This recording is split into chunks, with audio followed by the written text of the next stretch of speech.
how to link phone number to StarMaker, how to bind and update your mobile number.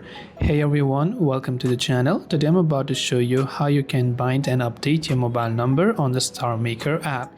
So make sure to watch the video till the end. So once you have the app opened up, this is the interface you will see.